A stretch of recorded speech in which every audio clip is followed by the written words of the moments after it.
Sumatera Utara. Sumatera Utara hari ini kembali menjumpai Anda untuk edisi Rabu 3 Agustus 2022. Kali ini bersama kami, saya Lukman Hakim Storus. Dan saya Ziva Zahriani. Seperti biasa pemirsa, sejumlah informasi terkini seputar Sumatera Utara telah dirangkum tim redaksi kami untuk Anda. Dan berikut kita awali informasi selengkapnya.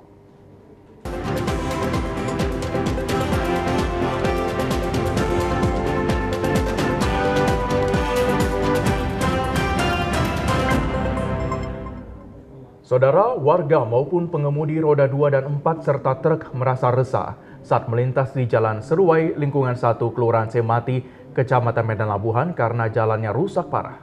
Rusaknya Jalan Seruai sepanjang 3 km tersebut karena dilalui truk melebihi tonasi seperti tronton, trailer, dan truk yang membawa semen, besi, dan gas yang keluar masuk ke kawasan berikat tersebut. Di kawasan berikat ini terdapat 3 perusahaan raksasa dan memiliki kendaraan yang cukup banyak dan besar yang setiap saat melintasi Jalan Seruai. Namun perusahaan tersebut tidak bisa memperbaiki Jalan Seruai yang telah rusak parah sesuai yang diharapkan warga setempat yang bermukim di lingkungan 1 Kelurahan Semati. Menurut salah seorang warga lingkungan 1 Kelurahan Semati, Kecamatan Medan Labuhan, Anto, mengatakan rusaknya Jalan Seruai ini sudah lama terjadi sejak adanya pabrik semen yang beroperasi di tempat ini dan kerusakan jalan semakin parah karena dilintasi truk trailer dan trado. Pada umumnya truk-truk ini mengangkut beban melebihi tonase yang mengakibatkan jalan sepanjang 3 km menjadi rusak seperti bergelombang dan berlobang seperti kubangan kerbau. Kerusakan Jalan Seruai yang cukup parah ini membuat warga setempat yang setiap hari melintasi jalan ini berharap kepada Gubernur Sumatera Utara maupun Wali Kota Medan agar segera memperbaiki jalan yang rusak parah. Warga mengeluh karena pajak bumi dan bangunan PBB dan pajak kendaraan dikutip, namun jalan yang rusak tidak kunjung diperbaiki. Sementara salah seorang pengemudi truk mengangkut gas LPG, Andri, mengaku resah saat melintasi jalan yang berlubang dan berlumpur ini karena dapat merusak kendaraan seperti patah as, bahkan hingga kendaraan yang mengalami terbalik. Ya, jalan ini dibagusin lah Pak. Supaya kami pun enak lagi bekerja gitu ya. Oh gitu ya. Bapak setiap hari melalui jalan ini? Setiap hari Pak. Setiap hari ya? Iya. Harapan kepada pemerintah? Ya kalau bisa pemerintah ya diperhatikan lah jalan ini. Supaya jalan ini bagus dan kita pun kerja pun tidak ada halangan. Selalu lancar jalan. Warga dan pengemudi yang melintasi Jalan Seruai ini sangat berharap kepada pemerintah agar dapat memperbaiki jalan ini sebelum menimbulkan korban jiwa. Pemirsa dan Rem 023 Kawal Samudra Kolonel Infanteri Dodi Triwinarto serahkan sumur bor 35 unit di Desa Hutabulu Mejen, Kecamatan Balige, Kabupaten Toba. Penyerahan sumur bor bantuan program unggulan Pangkostrat Mejen Maruli Simanjuntak ini didampingi oleh Dandim 0210 Tapanuli Utara Letkol Infanteri Haris Handra. Dalam kesempatan ini juga turut hadir para pejabat Forkopimda Toba, yaitu Bupati Toba Pol Taksitorus, Kapolres Toba AKBP Taufik Hidayat Tayeb, Kajari Toba Sabaringin Pasaribu, dan Ramil 17 Balige, Kapten J. Sinaga, Kades Hutabulu Bejan Haposan Simanjuntak, serta perwakilan masyarakat. Menurut Dandim 0210 Tapanuli Utara, Letkol Infanteri Hari Sandra, bantuan sumur bor warga Hutabulu Mejan ini merupakan program unggulan Pangkostrat sebagai bentuk kepedulian TNI kepada masyarakat. Karena pada prinsipnya TNI dari rakyat untuk rakyat dan kembali ke rakyat, sehingga sudah selayaknya ikut berperan melakukan sesuatu yang bermanfaat bagi rakyat. Bantuan sumur bor ini juga sebagai wujud sinergitas TNI bersama pemerintah Kabupaten Toba dalam hal kebutuhan air bersih dengan harapan bantuan sumur bor ini dapat bermanfaat bagi warga Namuntin dan sekitarnya. Dandim 0210 Tapanuli Utara Letkol Infanteri Hari Sandra mengatakan ada 35 titik sumur bor yang ada di Desa Hutabulu Mejan yang hari ini diresmikan serta diserahkan. Di sini bukan berarti tidak ada mata air, ada, tapi lokasinya yang agak jauh.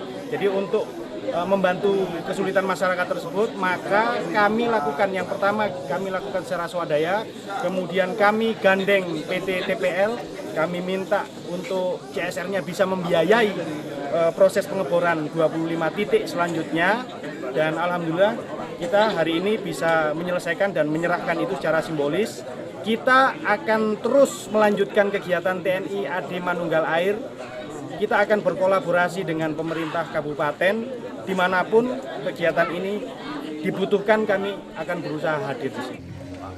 Pada kesempatan itu, Bupati Toba Pol Taksitorus memberikan apresiasi kepada TNI yang telah banyak melakukan hal positif dalam membantu warga masyarakat.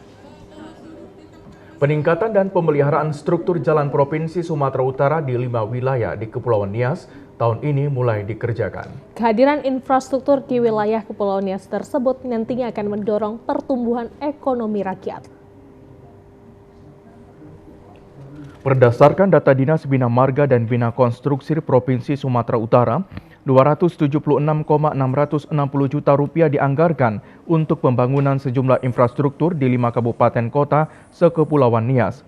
Dengan menganut pola multi-years contract, yakni tahun anggaran 2022-2023 akan dibangun beberapa peningkatan dan pemeliharaan kapasitas jalan, kemudian pembukaan ruas jalan serta pembangunan 1 unit jembatan Noyo di ruas Gunung Sitoli Nias Barat yang telah lama dikeluhkan warga akibat kerusakannya yang cukup parah. Sementara pelaksanaan pembangunan sejumlah paket proyek non-tender atau penunjukan langsung berjalan seperti bangunan parit dan drainase dan tembok penahan kini dikebut.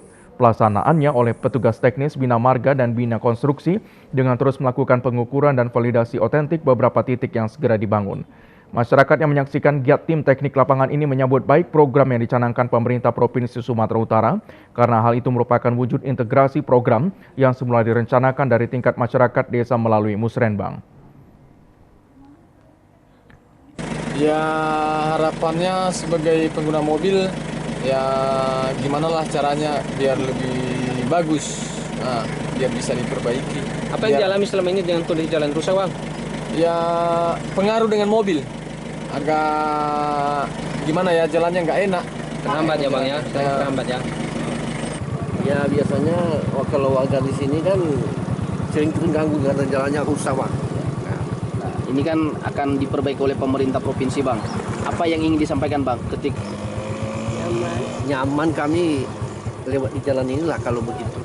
Ya, artinya terhindar dari kecelakaan, memudahkan apa ya? Masyarakat yang mendukung setiap proses dan tahapan pembangunan ini mendapat apresiasi dari pemerintah karena masyarakat telah membuka dirinya untuk menerima pembangunan di wilayahnya, khususnya di Kepulauan Nias. Pemirsa, sejumlah informasi menarik lainnya akan hadir usai jeda pariwara berikut ini. Tetaplah bersama kami.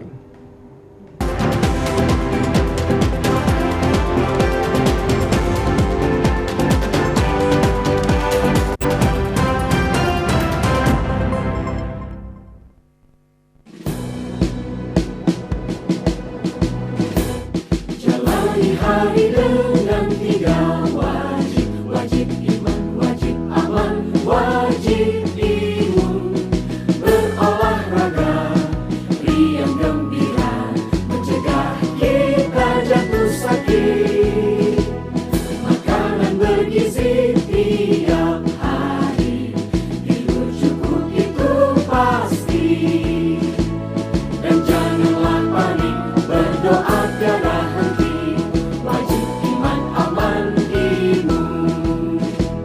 Pakailah maskermu, jagalah jarakmu, cuci tanganmu selalu. Kita raih bahagia dengan iman, aman, imun, badan sehat, bangsa kuat. Kita raih bahagia dengan iman, aman, imun, badan sehat, bangsa kuat.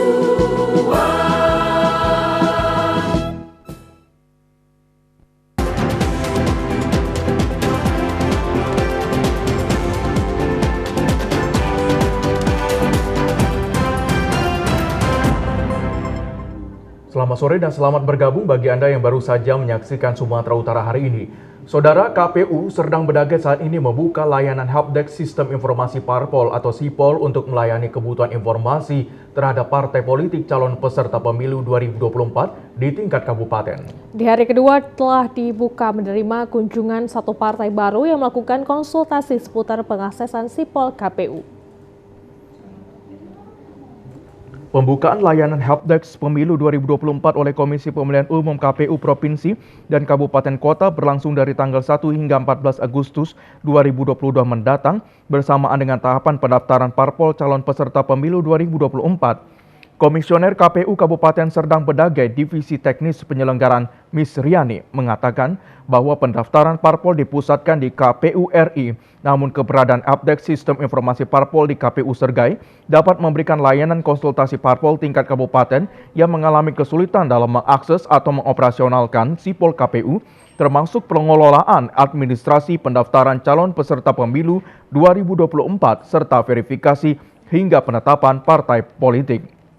Untuk mengantisipasi kendala dalam penggunaan aplikasi, maka KPU Sergai mengoptimalkan keberadaan Helpdesk untuk menjadi ruang konsultasi bagi partai politik tingkat kabupaten. Di hari kedua dibukanya pelayanan ini, sudah ada satu partai baru yang datang ke KPU Sergai dalam melakukan konsultasi dan cara pengoperasian sistem aplikasi Sipol.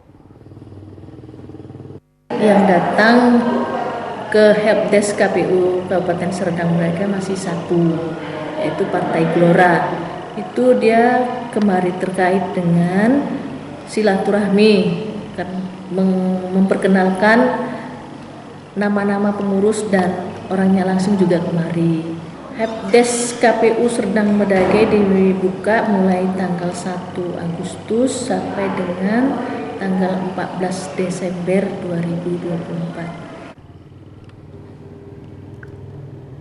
Kita ke informasi lainnya pemirsa. PT Angkasa Pura II mulai tanggal 1 Agustus menyesuaikan tarif pelayanan jasa penumpang pesawat udara atau yang dikenal juga dengan Passenger Service Charge atau Airport Tax. Penyesuaian ini bertujuan untuk peningkatan fasilitas dan layanan di seluruh bandara yang dikelola Angkasa Pura II. Peningkatan fasilitas dan layanan dilakukan sebagai upaya Angkasa Pura II dalam memberikan layanan terbaik kepada konsumen penumpang pesawat. Menurut Airport Duty Manager Dedi Yuda Negara mengatakan, sejak dilakukannya penyesuaian tarif PSC per 1 Agustus kemarin, pergerakan penumpang di Bandara Kuala Namu berfluktuasi. Pada tanggal 1 Agustus, total keseluruhan penumpang berjumlah 18.731 orang. Sementara pada tanggal 2 Agustus, total keseluruhan penumpang yang datang dan berangkat berjumlah 14.581 orang, sedangkan top destinasi masih mendominasi tujuan Jakarta, Bandung, dan Batam. Penyesuaian tarif Airport Tax di Bandara Internasional Kuala Namu ini dianggap pengguna jasa transportasi udara dengan berbagai pendapat. Sebenarnya agak sedikit itu sih Pak, membebani.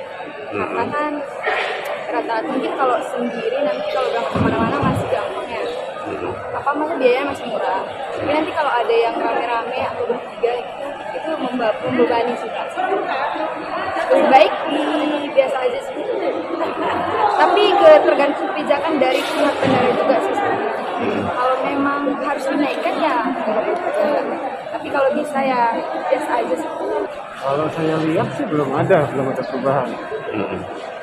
Cuman ya kalau misalkan perubahannya mengenai air protection kita ketika kita berkendara di udara ya saya belum paham di situ. Jadi belum ada detailnya.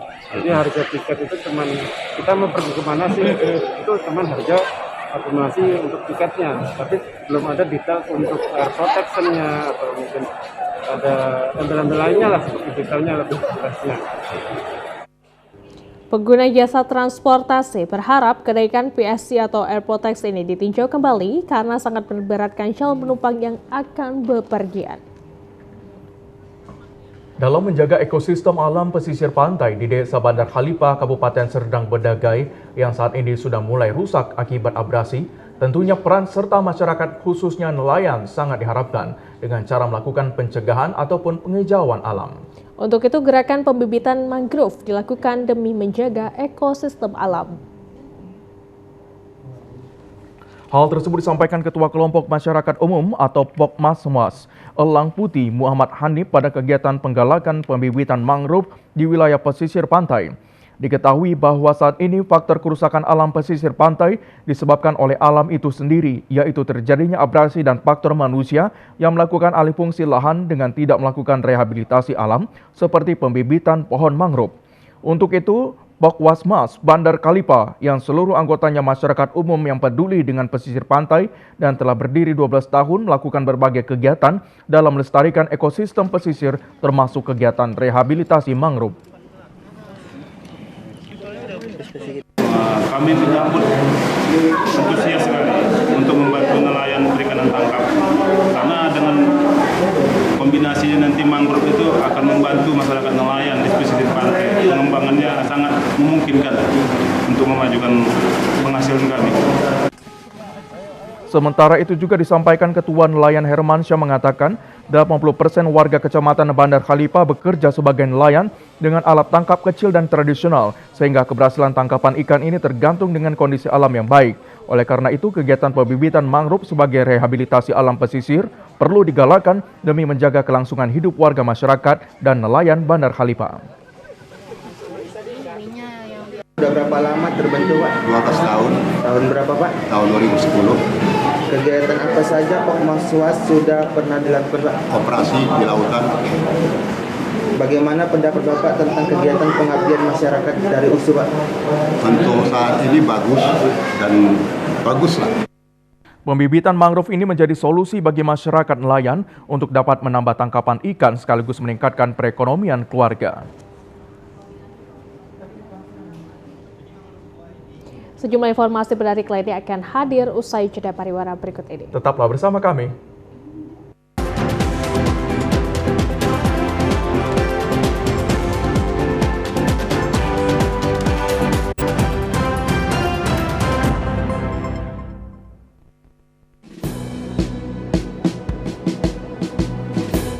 Jalani hari dengan 3 wajib, wajib iman, wajib aman, wajib imun. Berolahraga, riang gembira, mencegah kita jatuh sakit. Makanan bergizi tiap hari, tidur cukup itu pasti. Dan janganlah panik, berdoa tiada henti. Wajib iman, aman, imun. Pakailah maskermu, jagalah jarakmu, cuci tanganmu selalu. Kita raih bahagia dengan iman, aman, imun.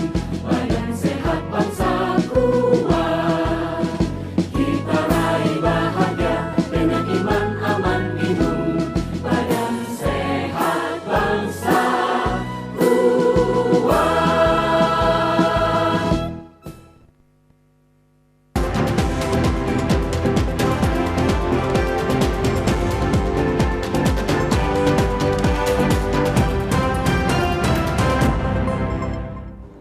Saudara, untuk mempermudah masyarakat dalam memperoleh informasi terkait penegakan hukum di lingkungan auditorat saat ini, TNI berupaya membangun zona integritas dalam hal peningkatan pelayanan. Setiap personil di auditorat diharapkan tetap menjaga kehormatan dan memegang teguh aturan yang ada, serta yakin apapun yang dilakukan karena pengabdian kepada negara dan senantiasa menjaga nilai-nilai sebagai prajurit TNI.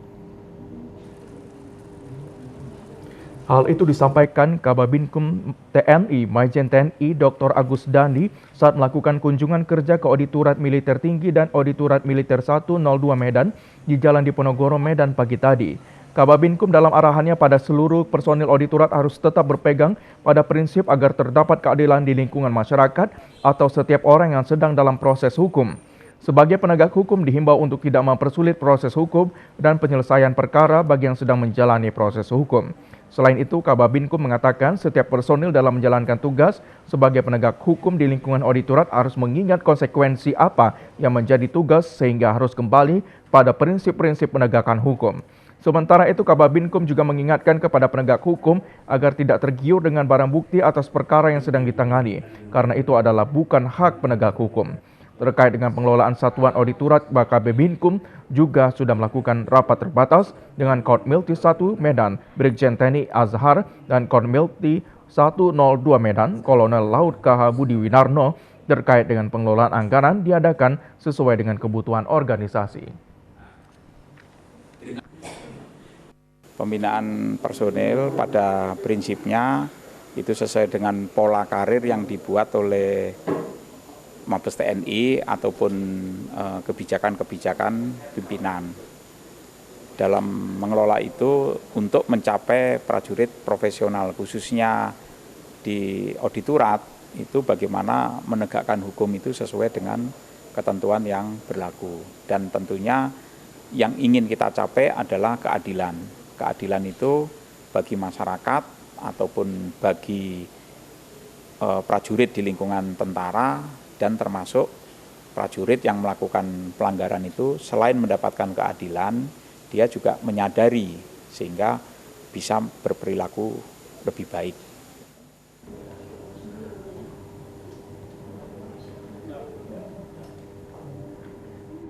Sebagai wujud syukur kepada Tuhan, pengurus Persekutuan Gereja Indonesia dan jemaat atas kebersamaan yang terjalin selama ini begitu hangat dan penuh kebersamaan terasa nyata. Hal monumental yang dirasakan adalah dengan akan dilakukannya pengembangan pembangunan revitalisasi di Kompleks Kantor Persekutuan Gereja Indonesia wilayah Sumatera Utara yang berada di Jalan Selamat Ketaren, Medan Estate. Hal tersebut terungkap pada pertemuan Ketua PGI Wilayah Sumut Pendeta Dr. Victor Tinambunan, Sekretaris Umum PGI Wilayah Sumut Pendeta Eben Syagian bersama pengurus dan jemaat PGI di wilayah Sumatera Utara kemarin. Pertemuan yang dirangkai dengan pengerukan tanah sebagai tanda akan dibangunnya wilayah kompleks kantor PGI wilayah Sumatera Utara untuk ke depan dijadikan wilayah yang representatif yang akan dipergunakan untuk menjadi arena wisata iman sekaligus fasilitas yang berguna bagi masyarakat serta jemaat gereja PGI wilayah Sumatera Utara. Dikatakan wilayah kompleks kantor Persekutuan Gereja Indonesia wilayah Sumatera Utara yang berada di Jalan Selamat Ketaren, Medan semakin berkembang sangat pesat dan dianggap representatif dalam membangun sarana dan prasarana yang dibutuhkan oleh pengurus gereja, jemaat dan masyarakat sekitar dalam mendorong masyarakat untuk semakin religius sekaligus sebagai ikon wisata rohani.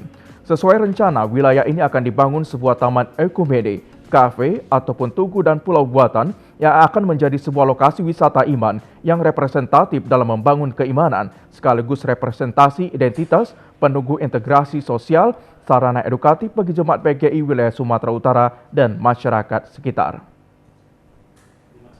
PGI wilayah Sumatera Utara supaya kompleks ini bisa menjadi kompleks yang hijau, yang bersih, yang asri, nyaman, menginspirasi.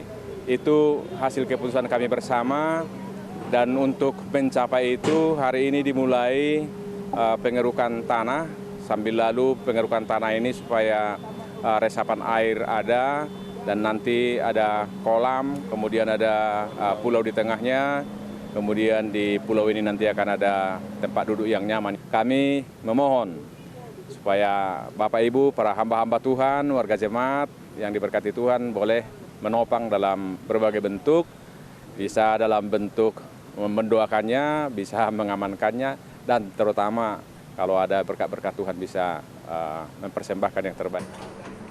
Pembangunan sekaligus revitalisasi ini merupakan impian pengurus PGI wilayah Sumatera Utara. Pembangunan ini diharapkan menjadi berkat terutama pemberdayaan jemaat, termasuk mendorong dan memotivasi mengoptimalkan lahan kosong di wilayah kompleks PGI wilayah Sumatera Utara yang nantinya bermanfaat bagi jemaat dan masyarakat sekitar, terutama dalam menjalankan tugas dalam melayani umat, terutama pembangunan iman manusia.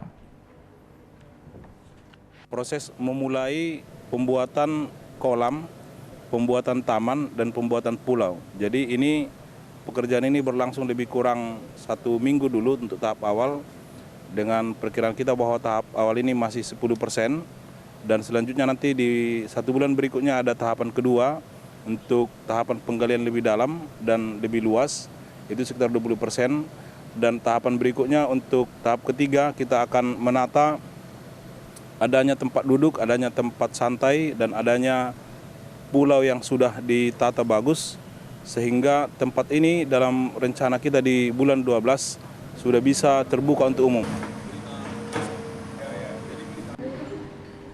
Sementara itu pemirsa, pembangunan sarana dan pengembangan di wilayah kompleks Persekutuan Gereja Indonesia Wilayah Sumut merupakan ikatan janji dan iman jemaat PGI Romin Manalu dan Erikson Tobing. Dikatakan Romin Manalu ini adalah bagian dari pelayanan dan umat untuk proses pembangunan. Lokasi ini menjadi sebuah komitmen iman yang membutuhkan rasa tanggung jawab. Pembangunan di wilayah kompleks kantor PGI Sumut ini merupakan sebuah kebutuhan yang sangat penting dalam rangka tugas dan tanggung jawab sebagai jemaat PGI wilayah Sumut sebagai infrastruktur pelayanan dalam hal pembangunan iman manusia. Pada pengerukan tanah kemarin, sesuai rencana, wilayah ini akan dibangun sebuah taman oikumene, kafe ataupun tugu dan pulau buatan yang indah yang akan menjadi sebuah lokasi wisata iman yang representatif dalam pembangunan keimanan jemaat di bawah naungan PGI wilayah Sumut. Pembangunan ini juga sebagai seluruh rangkaian yang ke depan akan diyakini sebagai sarana wisata rohani dan iman sekaligus pusat teolog umat dalam memuji maha kuasaan Tuhan. Pihaknya juga menghimbau bagi seluruh masyarakat dan jemaat gereja dapat menunjukkan keikutsertaan dalam seluruh pembangunan ini. Pembangunan yang direncanakan akan rampung pada Desember 2022 merupakan sebuah janji iman dari seluruh warga jemaat untuk tetap setia dan taat terhadap panggilan pelayanan kepada Tuhan.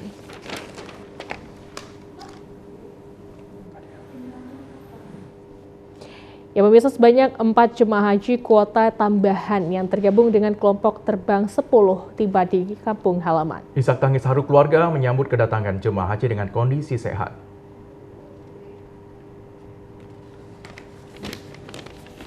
Setelah melaksanakan ibadah haji selama 40 hari di Tanah Suci, 4 jemaah haji yang tergabung dalam kelompok terbang 10 asal Kabupaten Mandailing, Natal, tiba di Masjid Agung Nur Ala Nur Panyabungan, Kabupaten Madinah sekitar pukul 16.00 waktu Indonesia Barat kemarin sore.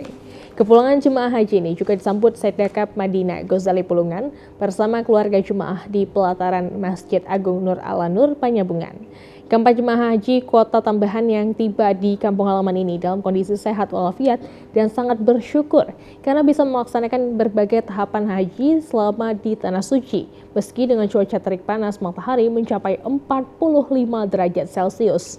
Jemaah kuota tambahan ini memiliki keistimewaan karena tergabung dengan beberapa kabupaten kota dan provinsi di Banda Aceh, di mana jemaah ini turun di Banda Aceh lalu melanjutkan penerbangan dari Banda Aceh menuju Bandara Kuala Namu Kota Medan. Jadi jemaah haji asal Madinah ini sudah jalan-jalan ke kota Banda Aceh. Sekdakap Madinah Ghazali Pulungan mengatakan tidak ada perbedaan dalam penyebutan kepulangan jemaah haji Kabupaten Madinah pada kloter pertama yang telah tiba sebelumnya sekalipun jemaah haji ini hanya 4 orang.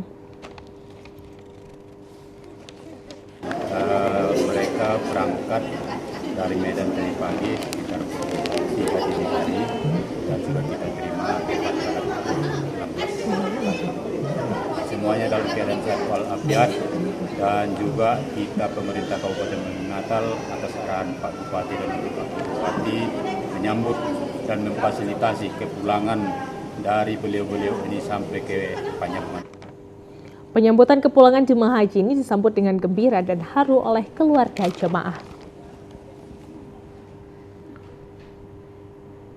Seorang ibu rumah tangga yang memiliki suami asal negara Jerman berkesempatan mengunjungi sekolah dasar 025973 yang berada di Kecamatan Binjai Selatan, Kota Binjai. Kunjungan ini untuk memberikan motivasi kepada para siswa agar giat belajar sehingga bisa menempuh cita-cita untuk dapat bekerja di luar negeri seperti Jerman maupun negara lainnya. Seorang ibu rumah tangga asal Kota Medan, Ramila, yang sempat mengikuti beasiswa pertukaran mahasiswa ke negara Jerman, akhirnya bekerja dan menetap serta memilih pasangan hidup dengan warga Jerman. Ramila Bohmen, yang sudah dikaruniai 3 orang anak ini, semasa kecilnya memang mempunyai cita-cita melalang buana ke luar negeri. Tekun belajar dan usaha keras yang dilakukannya tidak sia-sia dengan menempuh pendidikan sarjana di Universitas Negeri Medan jurusan Bahasa Jerman, ternyata membuahkan hasil untuk bekerja di luar negeri. Keberhasilan ini tentunya ingin ditularkan kepada generasi bangsa, baik yang berada di Kota Medan maupun Kota Binjai dengan cara mengunjungi sekolah dasar dengan tujuan memotivasi para peserta didik agar giat belajar, sehingga cita-cita yang diinginkan bisa tercapai. Kehadiran Ramila bersama suaminya asal negara Jerman tentu saja menjadi pusat perhatian bagi para siswa sekolah dasar yang langsung berkerumun. Begitu juga dengan para guru, juga tidak mau ketinggalan untuk berinteraksi langsung dengan bule Jerman sambil mengabadikan momen yang sangat jarang terjadi dengan berfoto selfie.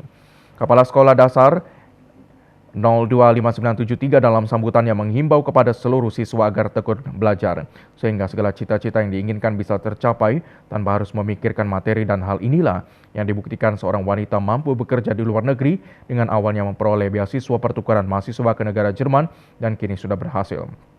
Kunjungan bule Jerman ini hendaknya menjadi motivasi bagi siswa-siswi dan pemerintah Kota Binjai agar mampu memperbaiki mutu pendidikan dengan memperbanyak kerjasama dengan negara lain, salah satunya dengan pertukaran siswa dan mahasiswa atau studi banding. Kami akan segera kembali, pemirsa, tetaplah bersama kami dalam program Sumatera Utara hari ini.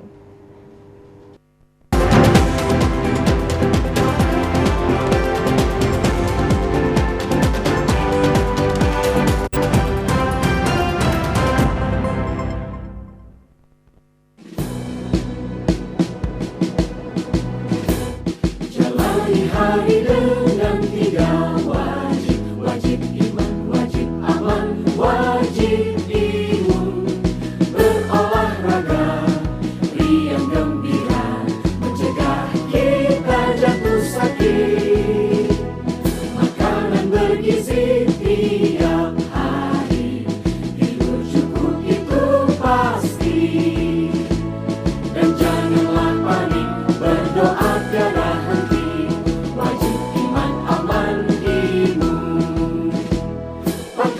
Maskermu, jagalah jarakmu, cuci tanganmu selalu.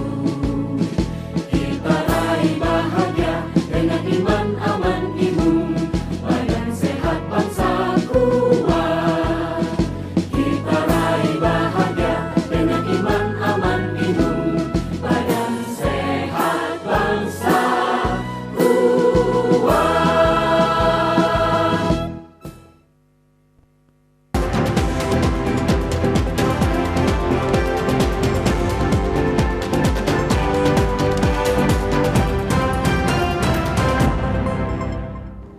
Saudara, ikan merupakan sumber protein dan bergizi baik bagi manusia, dan jumlah konsumsi terhadapnya sering dikaitkan dengan kualitas pangan masyarakat. Kualitas pangan baik bagi masyarakat harus dapat mengkonsumsi daging dan ikan yang cukup seperti ikan air tawar. Wilayah Kabupaten Toba berada di kawasan Danau Toba dan memiliki lahan pertanian yang begitu luas. Karenanya ikan air tawar lebih sering dijumpai masyarakat Toba seperti jenis ikan mas, mujahir, dan lele yang dapat ditemukan di kolam-kolam masyarakat. Hal inilah yang mendasari usaha Mengampu Tambunan dalam membibitkan jenis ikan air tawar seperti ikan mas, nila, dan lele yang dimanfaatkan untuk konsumsi dan sebagian dijual kepada masyarakat Kabupaten Toba. Mengampu juga menepis anggapan sebagian warga bahwa budidaya pembibitan jenis ikan tawar tidak dapat lagi dilakukan di Kabupaten Toba. Mengampu dalam menjalani usahanya mementingkan kedua aspek, yaitu kuantitas dan kualitas yang diupayakan untuk mencukupi kebutuhan pasar dengan menerapkan metode terbaik dalam pembibitan ikan. Selain usaha untuk mencukupi jumlah permintaan ikan, Mengampu juga mengembangkan kualitas bibitnya dengan memperhatikan sifat indukan. Bibit ikan kita ini asli kita bibitkan sendiri. Ya, kita yang bikin bibit sendiri ini. Nggak pernah kita beli dari orang lain. Malah kita yang jual bibit-bibitnya kepada apa? Dibudidayakan sendiri, Pak ya? Dibudidayakan sendiri. Ya, sekaligus kalau ada yang beli bibitnya yang 10 ekor sekilo baru kita jual. Kita pertama sekali dulu kita bikin dulu khusus induk. Induk yang paling bagus itu adalah satu, ya kira-kira 9 sampai 10 ons 1 kilo. Ya nggak boleh lebih, ya kalau yang paling apa ya, yang paling bagus gitu. Tapi nggak boleh kurang dari 9 ke bawah. Pada intinya, kualitas adalah cara paling ampuh dalam segala aspek operasional. Jika kualitas produk diperhatikan, maka akan berpengaruh pada aspek lainnya, seperti perhatian pakan, kualitas air, penyakit ikan, dan akan berpengaruh juga terhadap produktivitas ikan. Cara untuk menilai suatu kondisi adalah berdasarkan kualitas dan kuantitas. Kondisi pertanian termasuk perikanan serta peternakan dan usaha yang bergerak di bidang budidaya pertanian lebih mementingkan kuantitas kemudian kualitas. Kondisi ini dapat diasumsikan bahwa ketersediaan pangan masih belum mencukupi secara keseluruhan masyarakat.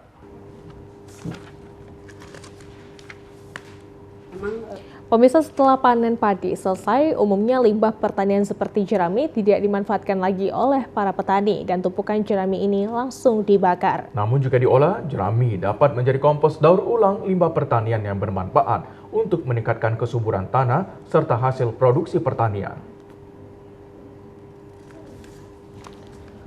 Pada umumnya setelah usai masa panen padi, jerami merupakan limbah pertanian yang mayoritas dibakar di pesawahan. Menurut penelitian para ahli dan keterangan Dinas Pertanian, hal tersebut tidak baik bagi struktur tanah dan akan berdampak rendahnya produktivitas tanaman di lahan pertanian. Dalam rangka mendukung program pemerintah yakni Stop Membakar Jerami, setelah usai panen jerami tersebut dapat dijadikan kompos organik yang ramah lingkungan. Salah seorang penggiat pertanian di Kabupaten Tapanuli Utara, Noven Sejabat, menghimbau para petani agar mengelola jerami dengan tidak dibakar, namun dapat dijadikan sebagai bahan kompos organik yang bermanfaat. Hal ini dapat dilakukan oleh petani dengan cara yang cukup sederhana, karena jerami memiliki kandungan unsur hara yang cukup besar dan baik untuk kesuburan tanah, serta dapat dikombinasikan dengan sejumlah bahan organik lainnya seperti dedaunan hijau. Proses fermentasi bahan tersebut akan menghasilkan kompos organik yang alami untuk kesuburan tanah. Selain itu, jika jerami dijadikan kompos, maka dapat memperbaiki sifat fisik, kimia, dan biologi tanah. Sebaliknya, jika jerami dibakar, maka tingkat absorpsi tanah hara akan semakin meningkat. Hal ini berdampak rendahnya produktivitas hasil tanaman. Melalui metode pembuatan kompos jerami yang diberikan kepada masyarakat diharapkan dapat diterapkan para petani. Noven Sejabat menambahkan pihaknya memberikan edukasi pembuatan pupuk kompos limbah pertanian kepada para petani. Kompos jerami dapat digunakan untuk mendukung sistem usaha tani yang ramah lingkungan. Dalam rangka mendukung program pemerintah yaitu Stop Bakar Jerami setelah panen. Itu alasan kami memilih kenapa jerami menjadi bahan dasar pembuatan kompos pada saat ini. Kita juga menggunakan E4 yang mengandung bakteri yang dapat mempercepat pembusukan bahan-bahan pembuatan kompos. Ini bisa kita dapatkan di toko-toko pupuk pertanian, yaitu E4 pertanian. Dan juga kita menggunakan molasses atau tetes tebu yang merupakan sumber energi bagi mikroorganisme untuk mempercepat pertumbuhannya.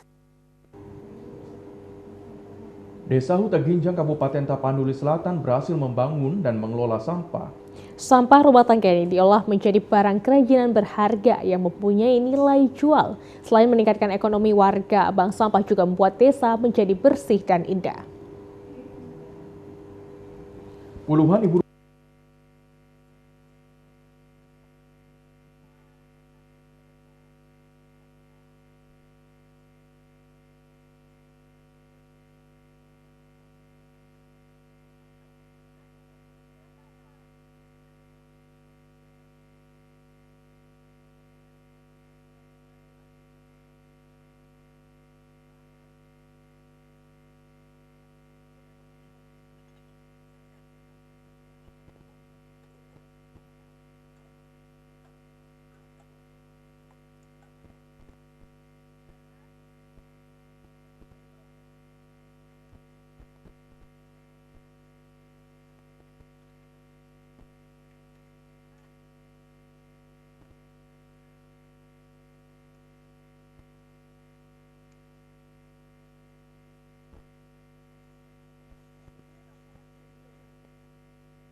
Keuntungannya sendiri ada beberapa aspek ya Bang. Yang pertama itu dari aspek ekonomi, ada nilai ekonomisnya, dari aspek pendidikan.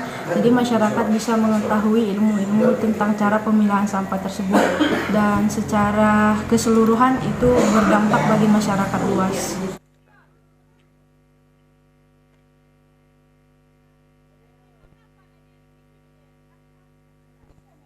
Manfaat bagi kami adanya bank sampah, keluarga kami bisa menabung di bank sampah dengan meningkatkan kesejahteraan keluarga. Di desa kami dengan adanya bank sampah, desa kami semakin bersih dengan sampah.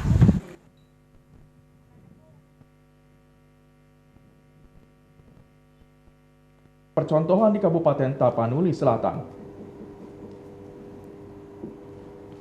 Pemirsa, di kawasan Jalan Marendal Pasar 4, Kecamatan Patumbak, Kabupaten Deli Serdang, ada sebuah warung menu bakso dengan menu unik dan beragam. Salah satu menu andalan dan namanya juga unik yaitu bakso horor porsi kenyang dunia akhirat. Warung bakso yang diberi nama bakso horor dunia akhirat ini disajikan dengan taburan saus dan topping keju di atasnya. Dan selain itu ada juga bakso pizza. Pizza biasanya berbahan dasar dari roti lalu isinya dengan sayur dan daging.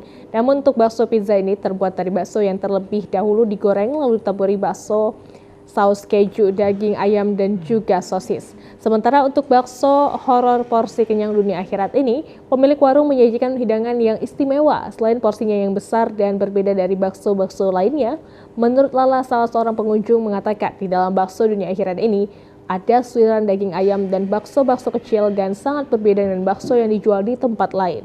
Untuk harga juga sangat terjangkau bagi kalangan terkhusus kaum milenial. Sementara untuk semua menu sangat menggoyang lidah sesuai dengan selera pengunjung. Harganya itu dia sangat nyaman di kantong ya Bang ya, nggak memberatkan kita juga. Nah, kita udah bisa dapat dengan harga 10.000 sampai 50.000 untuk seporsi baksonya nih. Nah, untuk bakso pizzanya ini cukup murah dengan harga 25.000 dan bakso dunia akhiratnya itu harganya cuma 50.000. Jadi dijamin puas, dijamin mantap lah. Sementara itu menurut Rahil Nabila, pemilik warung bakso mengatakan ia menciptakan bakso dunia akhirat ini karena ia ingin membuat sensasi makan bakso yang berbeda dari bakso kebanyakan. Usaha warung bakso horor ini dirintis sejak 4 tahun lalu dan alhamdulillah rata-rata bisa menghabiskan 150 kilogram daging per harinya. Karena saking cintanya sih Bang sama bakso, saking doyannya sama bakso kan. Tapi kalau bakso pizza kan biasanya dominan tuh tepung tuh.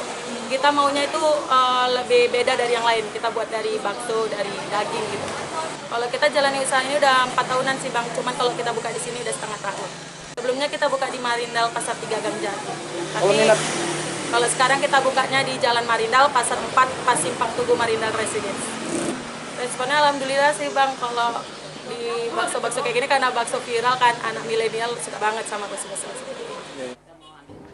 Selain bakso pizza dan bakso dunia akhirat, ada berbagai macam menu bakso lainnya yang disediakan di warung bakso ini. Harga sangat terjangkau mulai dari harga Rp10.000 hingga Rp80.000 per porsinya dan rasanya juga nikmat. Bila Anda melintasi kota Tanjung Pura Langkat, Anda akan menemukan hal yang aneh di sekitar jalan lintas Sumatera, yaitu di desa Payaperopo. Hal ini adalah banyaknya dodol yang dibungkus menyerupai pocong, mulai dari ukuran kecil hingga ukuran besar. Mendengar namanya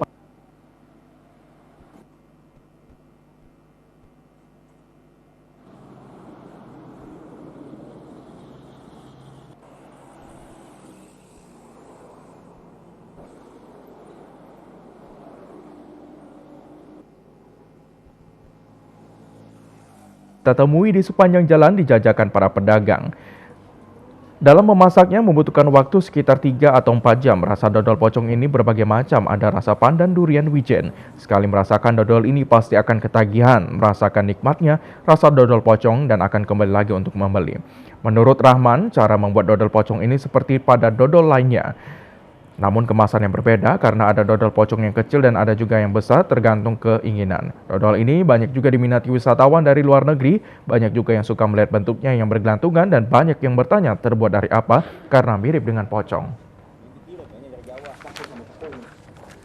Biasanya dijajakan kemana aja tuh? Luar negeri ada juga katanya? Mana yang pingin, selera nengok ya, suka nengok itu. Udah. Aneh ke tengoknya tuh, udah lupih tuh kan. Apa ini, orang tuh tak tahu itu pembungkusnya apa kata dia bilang. Tak tahu upih tuh kan. Kalau awak pikir-pikir kan apa lah ini kata dia bilang. Upih Pinang ya? Upih Pinang, upih Pinang. Apabila Anda melintasi jalan ini tidak ada salahnya untuk merasakan dodol pocong atau sebagai oleh-oleh untuk keluarga. Informasi